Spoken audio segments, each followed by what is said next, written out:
En 476, avec la chute de Rome, le luxe des bains, les coiffures raffinées et les effets de toge disparaissent. Les Wisigoths remplacent le prestige de l'élégance par la loi du plus fort, la misère et des tenues rudimentaires.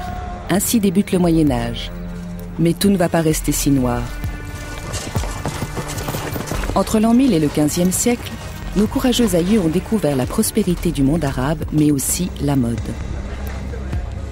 Avec le savoir-faire des pourpointiers, pour la première fois, l'habit masculin va se différencier totalement de la tenue féminine. Et malheur à celles qui enfreignent les lois vestimentaires. À genoux !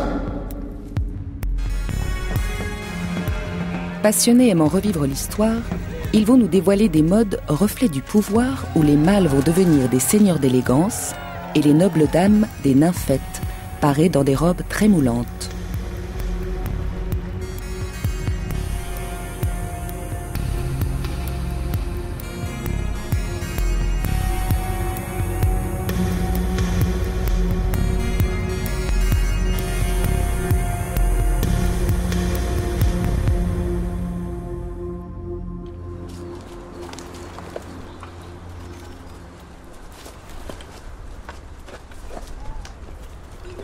Dans le domus castri de Château-Thierry, quand il s'agit de vivre comme il y a exactement 1000 ans, ses habitants dans leur simple tunique de laine ont la passion de l'exactitude.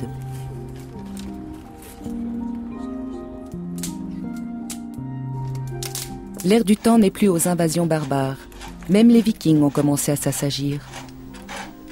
Pourtant, l'époque n'est pas encore très sûre et la vie se déroule derrière de solides palissades de bois.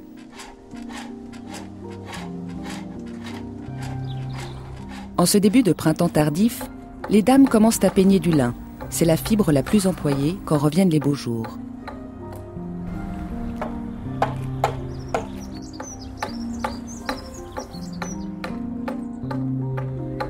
La grande richesse de cette demeure seigneuriale, c'est son métier à tisser à pesant.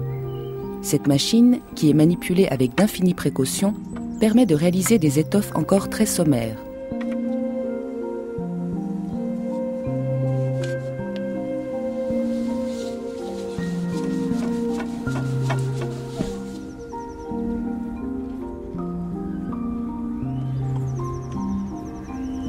Pendant le Haut Moyen-Âge, le tissu produit sur un métier à tisser dépasse rarement 70 à 80 cm de largeur.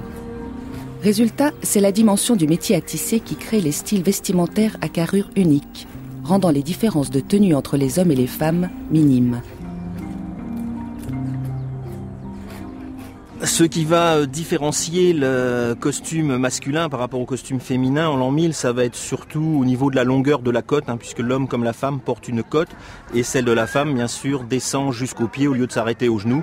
Et c'est un vêtement qui est bien sûr aujourd'hui plus agréable à porter l'hiver que l'été, puisqu'il est essentiellement constitué de lainage.